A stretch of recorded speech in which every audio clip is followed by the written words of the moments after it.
In the news this week, the Royal Commission scrutinises financial institutions' competency. Also, renewed calls for common sense from beachgoers following 2 shark attacks. Animal activists continue push to end live animal export. Plus, 3 police officers praised for saving a child's life. This is the Evening News with Ivan Leung and Danielle Staniskov. Good evening. A Royal Commission into financial institutions and the Big Four banks has revealed scandalous findings this week. The misconduct includes institutions charging people for services they didn't provide and misleading ASIC. Federal Treasurer Scott Morrison warned that executives and institutions may face penalties. Taylor Hanna begins our coverage. Trusted sources of financial services and advice have come under scrutiny by the Royal Commission. The Fee No Service revelation saw banks admitting to charging customers after receiving no services and passing it off as a mistake to ASIC. AMP disclosed that it was a deliberate company policy. One of the things about being consumers is, I guess, we rely on the industry being regulated, and we rely on, malpractice or questionable practice anyway not being present. Ian Cook, Global Politics and Policy lecturer, said it raised an issue of competency. An advisor was hired before sitting a competency exam and then failed the exam after already giving out financial advice. So we're not experts in these sorts of fields. We rely on people who claim to be experts to do a job and to do it properly and to do it ethically. Elson Gose at Curtin University said the industry needs to be self-regulated by holding those accountable, doing research and shopping around for the best service to suit your needs. Just with any form of service providers, I think that trust has to be earned, and people would have to understand that as consumers, we are free to choose. AMP and the Big Four banks are paying out a combined $119 million in refunds to more than 300,000 customers. Taylor Hanna, WAMN News.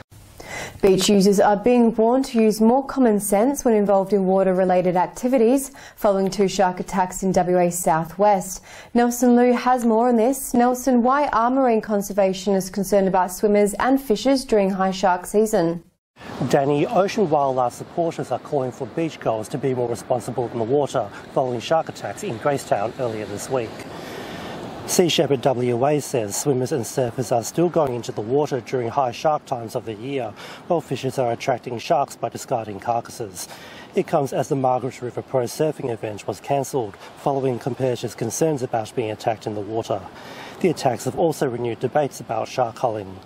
The opposition says the government is indicating there isn't a shark problem, but Sea Shepherd believes fears of attacks have been heightened by media coverage. I feel that the current government is sticking its head in the sand regarding the shark issue. We need to see some action. It's been a problem that's been there for a long period of time. The fact that we have sharks off our coast is an indication of a healthy marine environment, and by global standards, that is rare. We need to pick our events and pick our times that we enter into the ocean during periods where it's not a heightened shark time.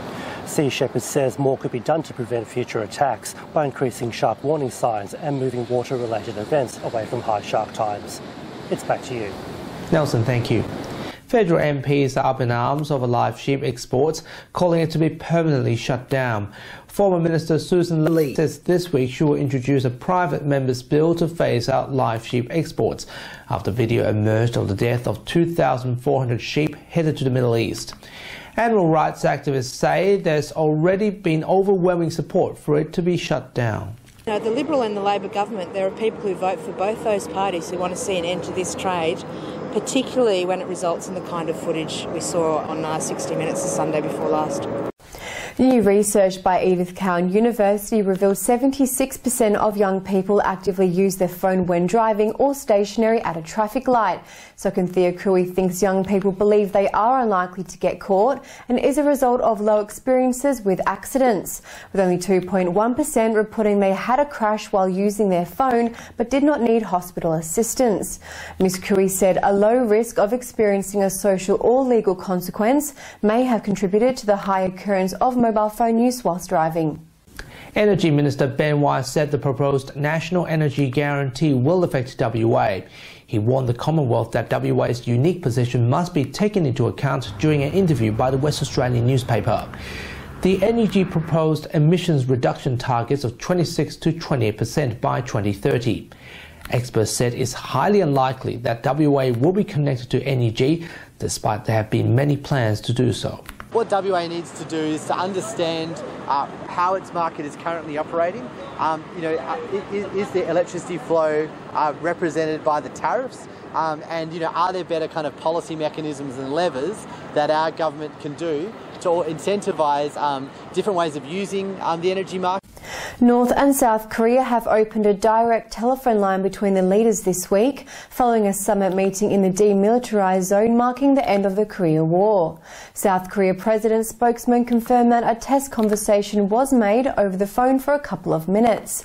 The testing marks a dramatic shift in diplomacy since the Winter Olympic Games earlier this year, with North Korean leader Kim Jong-un announced there is no more need for nuclear tests. In the United States, it's reported that the Democratic Party is suing Russia, WikiLeaks and the Trump campaign for allegedly disrupting the 2016 presidential election.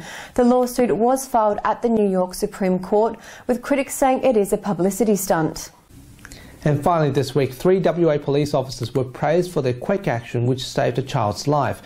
Back on the 11th of January this year, the TEG officers were conducting traffic duties when they were called to an incident where a child was choking on a grape.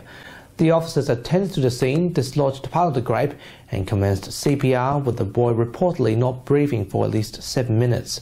Since the incident, the boy has made full recovery and the TEG officers visited Zach this week. I got down on one knee and I started trying to pry the grape out of his mouth. So unfortunately I managed to get half of a grape, and that was enough to allow us to do CPR and get him back, so it was awesome. I think they're amazing, like incredible. I just cannot thank Daniel enough for what he's done. I honestly cannot understand the amount of courage it takes to do something like that. Like, not everybody can do what he did. And before we leave you tonight, a reminder that Western Perspective will return next Sunday with a special interview on Anzac commemoration. We hope you join us then. For the meantime, you can follow the latest news on our website and Facebook. Until next week, good night. Good night.